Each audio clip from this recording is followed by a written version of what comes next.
சொல்லுவான் தெரியுமா, எனக்கு தட்டுறதுக்கு வேற வாசல் இல்ல, இருந்தாலும் நான் அதை விரும்பவில்லை.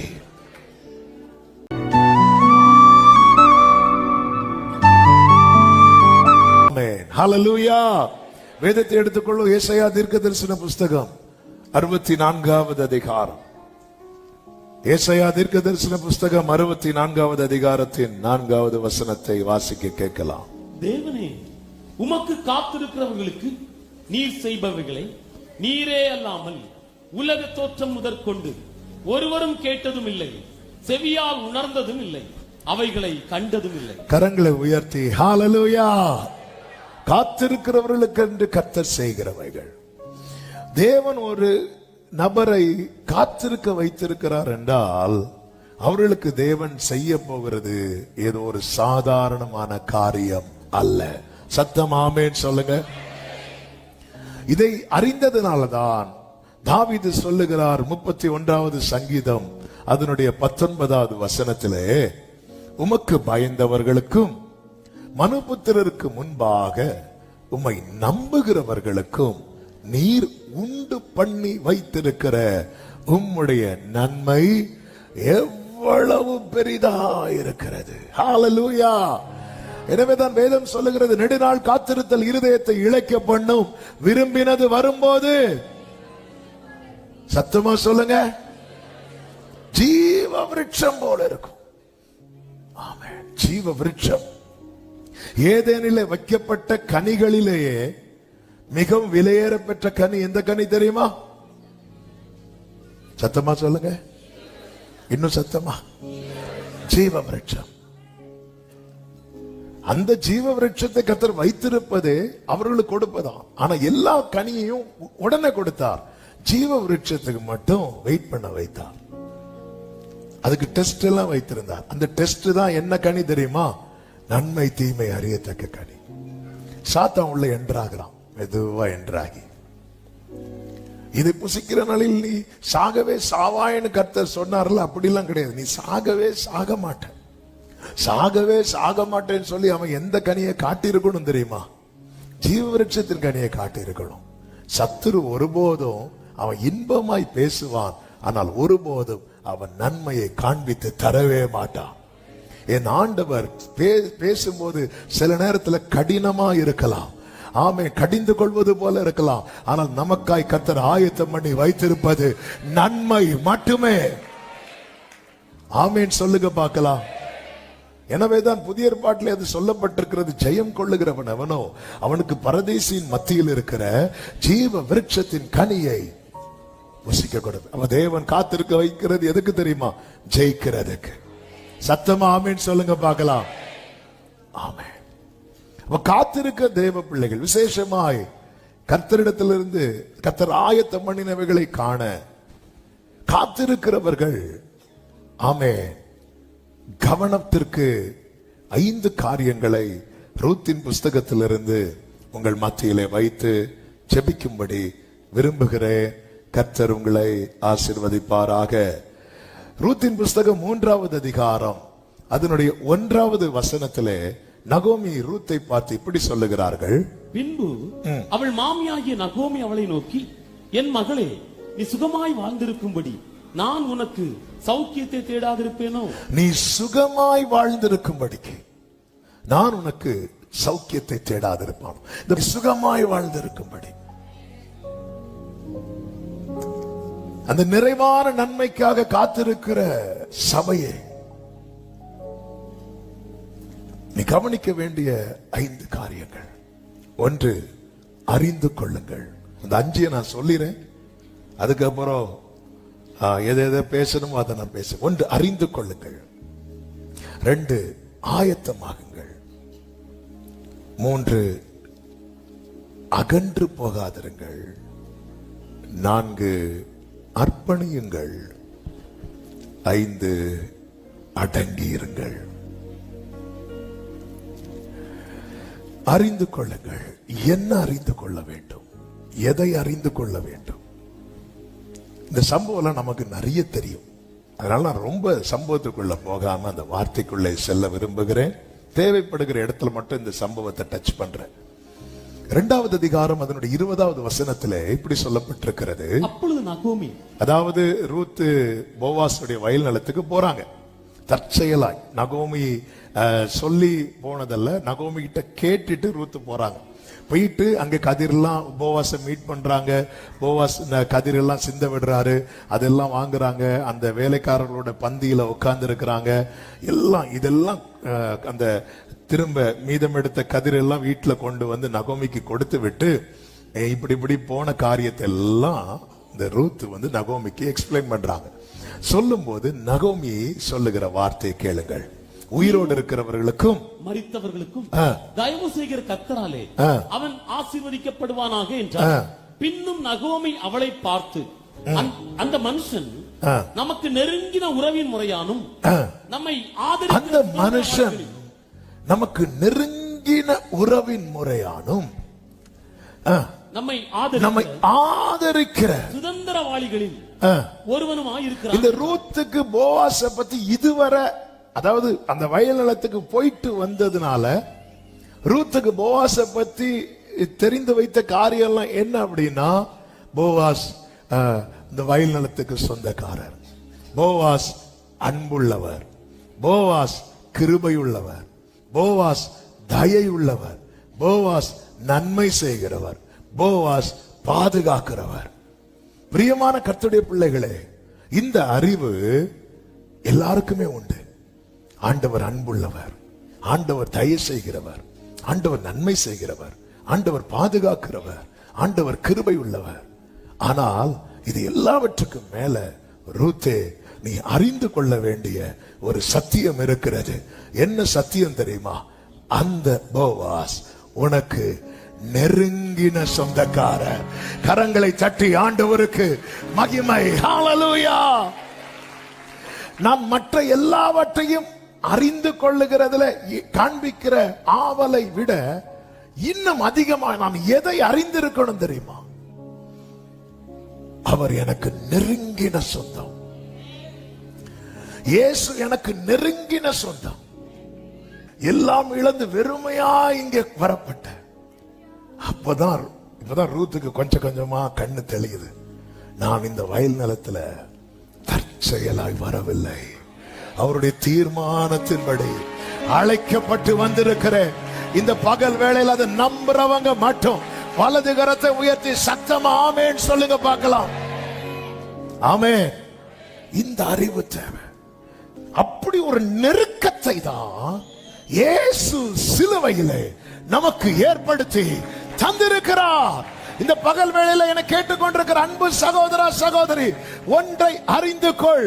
உன்னை காத்திருக்க வைக்க காரணம் நீ அவருக்கு நெருங்கின சொந்தம். யார் உங்களுக்கு நெருங்கின சொந்தம்? ஆமென். யார் நெருங்கின சொந்தம்? எனக்கு இயேசுன்னு சொல்றோம். இப்ப நான் இந்த கேள்வி கேட்பேன், கையை உயர்த்தி சத்தமா ஜீசஸ் சொல்லணும். யார் உங்களுக்கு நெருங்கின சொந்தம்? இந்த அறிவு இருக்கணும். ஆமென். இதை வச்சுட்டு எனக்கு யாரும் கிடையாது, சொந்தக்காரங்க விட்டாங்க, தட்டுனாங்க, கட்டுனாங்க, கொட்டுனாங்க. ஆமென். மகளே, உனக்கு ஒரு விஷயம் தெரியுமா? தெரியாது. நான் நினைச்சேன், அப்பா நான் தேவனற்றவன் நினைச்சேன், நான் அனாதை என்று நினைத்தேன், நான் யாரும் இல்லாதவன் என்று நினைத்தேன், நான் நம்பிக்கையற்ற காணியாட்சிக்கு புறம்பானவன். எனக்கு ஒரு நெருங்கின சொந்தம் இருக்கிறார். நீரல்லால் எங்களு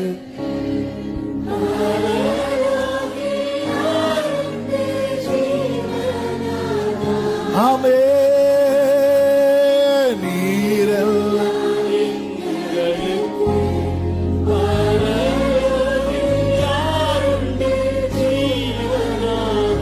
பிரியமானவர்களே, இந்த வார்த்தையை பரிசுத்த ஆவியானவர் கடந்த நாள்ல பேசிட்டு இருக்கும் போது இந்த வார்த்தை, இந்த பாட்டு தான். நீரெல்லாம் எங்களுக்கு யாருங்க இருக்கிறா? நமக்கு இயேசுவை தவிர. நெருங்கின சொந்தம், நெருங்கின உறவு. இத தெரியணும் ரூத் உனக்கு. சபையே இதை நீ தெரிஞ்சுக்கணும். ஒரு நெருங்கி இந்த அறிவு உனக்கு தேவை.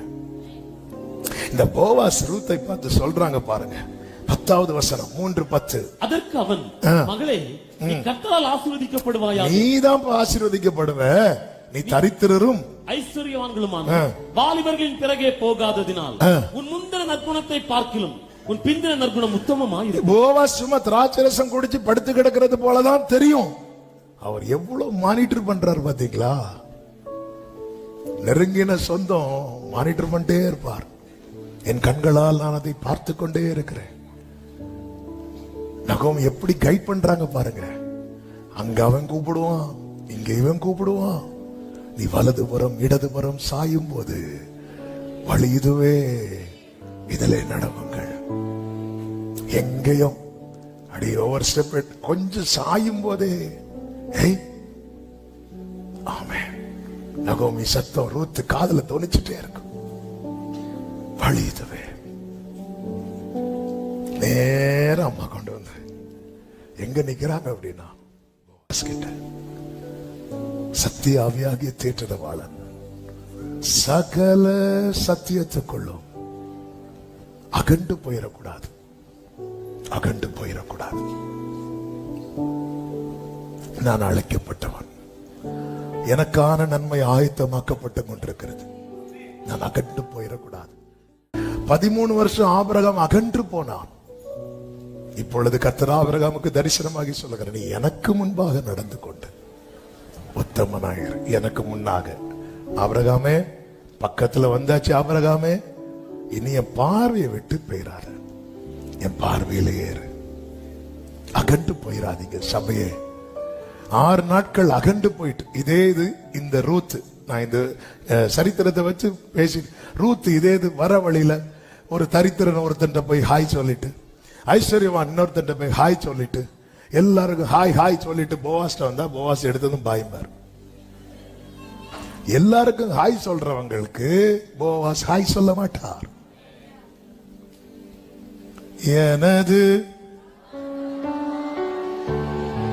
ஹல்லேலூயா என் இதய ஏக்கமே இனியவரே இனியவரே இயேசுயா உம்மைத்தான் தேடுகிறேன். சத்துரு எழுப்பான். எனவேதான் மேகம் போட்டு இத்தனை திரளான சாட்சிகள் சூழ்ந்திருக்க பாரமான யாவையும் நம்மை சுற்றி நெருங்கி நிற்கிற பாவத்தையும். அதுவும் நைட்டு இந்த அம்மா போறாங்க, ட்ரெஸ் பண்ணிட்டு ரெடியா போறாங்க. ஒரு அழகுள்ள ஸ்திரீ நைட்டு ட்ரெஸ் பண்ணிட்டு வெளியே போறாங்க. எவ்வளவு சோதனைகளை கடந்து போயிருப்பாங்க. அதெல்லாம் தாண்டிட்டு இல்ல, அந்த அம்மாக்குள்ள என்ன வார்த்தை மட்டும் இருக்கு தெரியுமா? நகோமி சொன்ன வார்த்தை, நீ நேர போய் பாத, நீ ஸ்டே பண்ற ஒரே இடம் அவர் பாதமா மட்டும்தான் இருக்கணும். வேற எங்கே நீ பாத்துறாத, எங்கே நிக்கிறாத, நின்றாத. அப்படியே போயிட்டே இருக்கிறாங்க. நேர போய் இத யாரு மாறிட்டு பண்றா தெரியுமா? போவாஸ். உனக்கு கொஞ்சம் பலன் இருந்தோம், நீ என் நாமத்தை மறுதலியாதபடியால் நான் திறந்த வாசலை உனக்கு முன்பாய் வைத்திருக்கிறேன். ஒருவனும் அதை பூட்ட மாட்டான். நான் உன்மேல் அன்பா இருக்கிறதை அறிந்து கொள்ளும்படி நல்ல கைகளை தட்டி போரா மாமா செலரே அப்பா அப்பா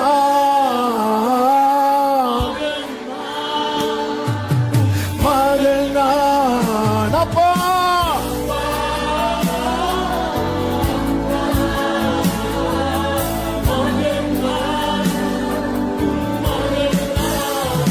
அவே கண்ணில்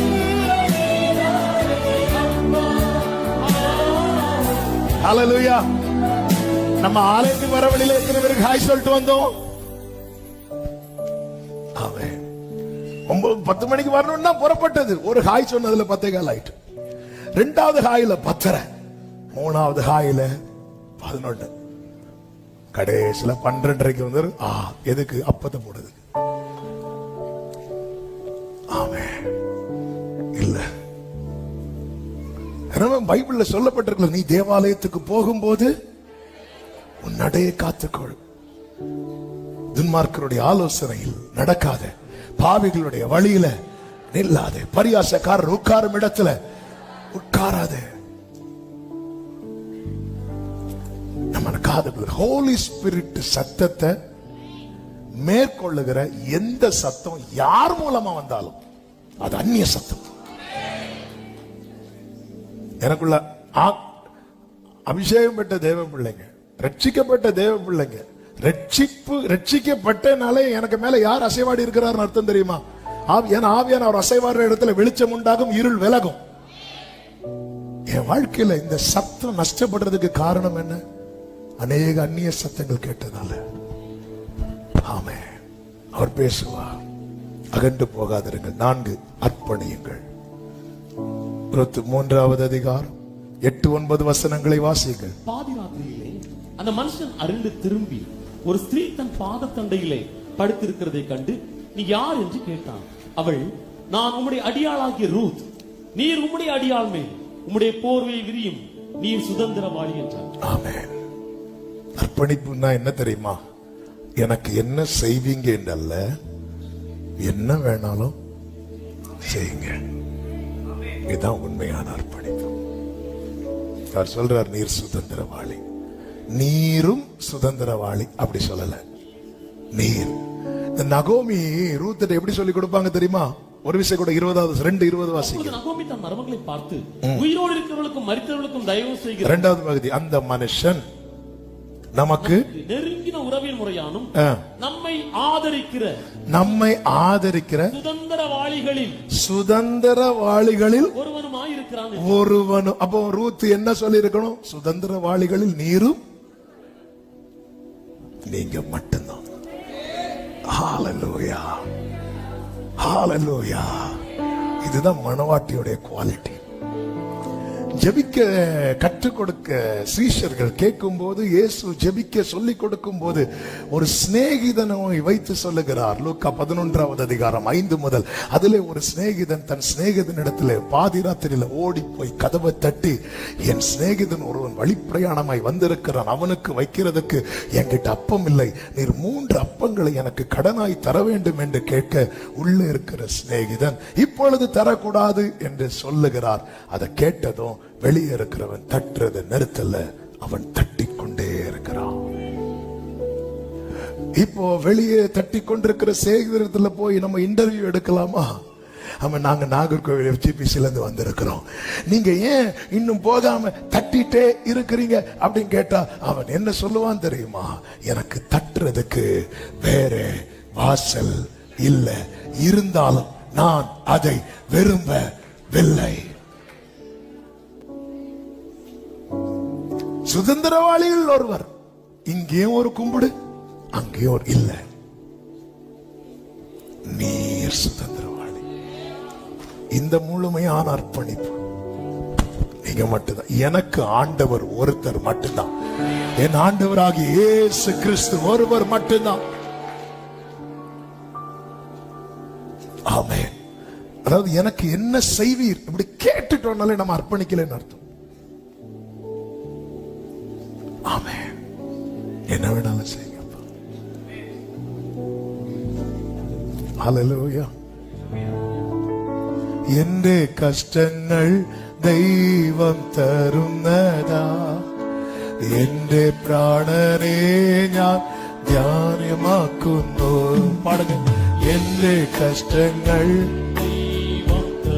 സ്വർഗീയ പിതാവേ, എന്റെ പ്രാണനെ ഞാൻ ധാന്യം, എന്നെ തകർത്തിടാം, എന്നെ തകർത്തിടാം, താതനിഷ്ടമെങ്കിൽ എന്നെ തകർത്തിടാം. തൻഹിതം തൻഹിതമെന്നിൽ സമ്പൂർണമാകട്ടെ, തൻഹിതമെന്നിൽ. എൻ ദൈവമേ, എൻ ദൈവമേ, നിന്നിഷ്ടം ചെയ്യുവാൻ വന്നിടുന്നേ ഞാൻ ഇന്നു മോദമായി. എന്റെ ഇഷ്ടം ഒന്നും വേണ്ട പ്രിയനേ, നിന്റെ ഇഷ്ടം. ആമേൻ. എന്റെ ഇഷ്ടം ஹalleluya. ஈசாக்கு பலிபீடத்தில் கிடத்தப்படும் போது ஈசாக்கு கேட்கல, அப்பா எங்க குத்த போறீங்க, முதல்ல எங்க கத்தியை இறக்க போறீங்க, முதல்ல எங்க வெட்ட ஒண்ணுமே கேட்கல. அர்ப்பணிக்கிறவன் கேள்வி கேட்க மாட்டான். ஆமென். என்ன செய்வீங்கன்னு கேட்க மாட்டான், என்ன வேணாலும் செய்யுங்கப்பா. அப்படி இயேசு பிதா கையில ஒப்பு கொடுக்க கர்த்தரோ அவரை நொறுக்க சித்தமாகி. ஆமென். இந்த விசுவாசத்தினுடைய உச்சம், அந்த மேன்மையான லெவல் என்பது கடல் மேல் நடக்கிறதல்ல. நான் விசுவாசித்திருக்கிறவர் இன்னார் என்பதை அறிவேன், நான் அவரிடத்தில். ஒரு போதகர் அவருடைய மகள், அவருடைய மகளுடைய கணவர் ஒரு விபத்தில் மரித்து விட்டார். அவரை போய் பார்க்கும்போது அவர் சொல்றார், நான் ஒப்பு கொடுத்துட்டேன் அப்படின்னாரு. அப்படிதான் ஆண்டவர் கட்டு தந்திருக்கிறார். அந்த விசுவாசத்தினுடைய அந்த மேன்மையான லெவல் அந்த ஒப்பு கொடுக்கிறது தானே. இயேசு சிலுவையில் ஒப்பு கொடுத்தார் அல்லவா, ஆபிரகாம் ஈசாக்கு ஒப்பு கொடுத்தார். நான் ஒப்பு கொடுத்ததுனால எனக்கு கவலை இருந்தாலும் எனக்கு நம்பிக்கை அட்டு போகல அப்படின்னார். தெரியும் அவர் கையில சேஃபா இருக்கிறாங்க. ரூத்து பாதத்துல தன்னை வைக்கிறாள். அர்ப்பணிப்பு. காத்திருக்கிறவர்கள், இந்த காத்திருக்கிற காலத்துல ஆபிரகாம் 99வது வயதுல அவர் பாதத்தில் தன்னை வைத்தான். முழுமையாக என்ன செய்வீர் என்றல்ல, என்ன வேணாலும். இந்த முழுமையாய் அர்ப்பணிக்க மனம் இல்லாமல் தான் யாக்கோபு நான் தசம பாகம் தரேன் சொல்லிட்டு ஓடிட்டார். தசம பாகம்னா 10ல் 1 உங்களுக்கு, மீதி 9 எனக்கு. அந்த 1 நீங்க என்ன செய்யறீங்க நானும் கேட்க மாட்டேன். மீதி 9 நான் என்ன செய்யறேன்னு நீங்க. சண்டே நான் வரலன்னா கேளுங்க, மண்டே டு சாட்டர்டே நான் என்ன பண்றேன் நீங்க என்கிட்ட கேட்க கூடாது. இந்த பாதியை அர்ப்பணிக்கிறது. அதனாலதான் கர்த்தர் சொன்னார், எப்ராஹிம் திருப்பி போடாத. ஒரு பக்கம் நல்லா வெந்திருக்கு, இன்னொரு பக்கம் பார்த்தா திருப்பி போடாத. முழுமையா என்ன வேணாலும் செய்ய. இப்படி அர்ப்பணிக்கணும்னா நான் அவரை அவ்வளோ நம்பணும். நான் அவரை அவ்வளோ நம்பணும்னா நான் அவரை அவ்வளோ லவ் பண்ணணும். 2வது அதிகாரத்தில் அர்ப்பணிக்காத ரூத்து 3வது அதிகாரத்தில் அர்ப்பணிக்க காரணம் என்ன தெரியுமா? அவளுக்கு இப்பதான் தெரிய வருது அவர் எனக்கு யார் என்று. 5வதாக அடங்கியிருங்கள். 3வது அதிகாரம் 18வது வசனம். அப்பொழுது அவள், என் மகளே, இந்த காரியம் என்னமாய் முடியும் என்று நீ அறியும் மட்டும் பொறுத்திரு. அந்த மனுஷன் இன்றைக்கு இந்த காரியத்தை முடிக்கும் முன் இளைப்பாற மாட்டான் என்றார். நீ பொறுத்திரு, நீ அடங்கிரு. நீ அடங்கிரு, அவர் அடங்கி இருக்க மாட்டார். ஆகையால் ஏற்ற காலத்தில் அவர் உங்களை உயர்த்தும்படிக்கு அவருடைய பலத்த கைக்குள்ளே அடங்கிருங்க. சில நேரத்தில் நமக்கு தோணும் எழும்பலாம், இல்ல அடங்கிரு. நமக்கு தெரியும் 4வது அதிகாரம் ரூத் சரித்திரம் தான். காத்திருக்கிறவர்களை தேவன் செய்பவைகளை யாருக்கும் தெரியாது. யாருக்காவது தெரியுமா இந்த போவாஸ் எடுத்து என்ன பண்ண போறாருன்னு? யாருக்கும் தெரியாது. நீ அடங்கிரு. 4வது அதிகாரத்துல ஆமென். 2வது அதிகாரத்துல போவாஸ் கேட்கிறார், இந்த ரூத் யார் அப்படின்னு. கண்காணியாரவன் சொல்லுகிறான், மோவாபிய ஸ்திரீ. 4வது அதிகாரத்துல ரூத் யாரோடு வைத்து பேசப்படுகிறாள் தெரியுமா? லேயாள் ராகேலோடு வைத்து பேசப்படுகிறாள். தேவன் உண்டு பண்ணி வைத்திருக்கிற நன்மை பெரியது. இந்த பகல் வேளையில நான் ஜெபிக்க விரும்புகிறேன். ஒரு முழுமையான அர்ப்பணிப்போடு தேவ சமூகத்தில் நம்மை விட்டு கொடுக்கலாமா? கண்களை மூடி முழங்காற்படியிட முடிந்தால் முழங்காற்படியிட்டு I surrender all. I surrender all to thee, all to thee, my blessed Savior. கைகளை உயர்த்தி I surrender.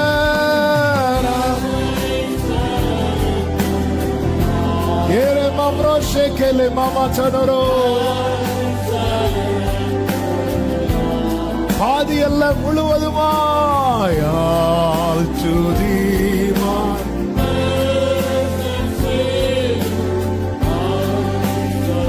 ஒரு விசை தமிழ்ல பாடுவோம். அர்ப்பணிக்கிறேன்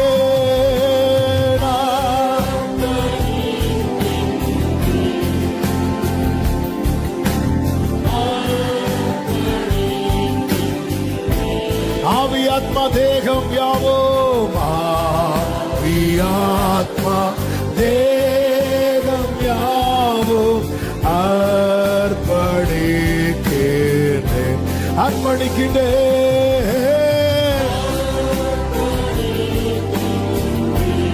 முழுவதுமாய் முற்றிலுமாய். ரலஹமா ஷேகரே மமதனரா.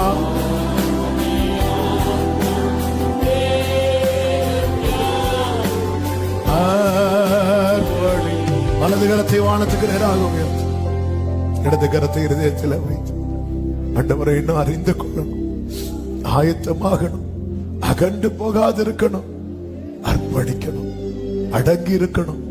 கிருபை தாரும். நீர் உண்டு பண்ணி வைத்திருக்கிற, நீர் ஆயத்தம் பண்ணின அந்த நன்மையை என் கண்கள் காணணும்.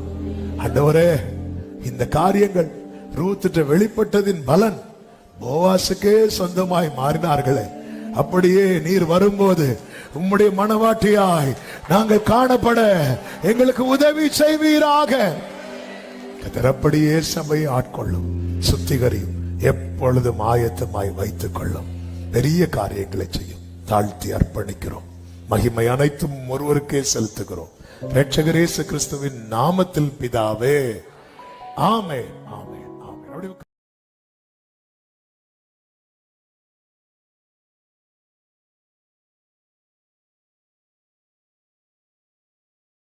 நானும் கர்த்தாவே உம்மை நம்பியுள்ளேன், நீரே என் தேவன்.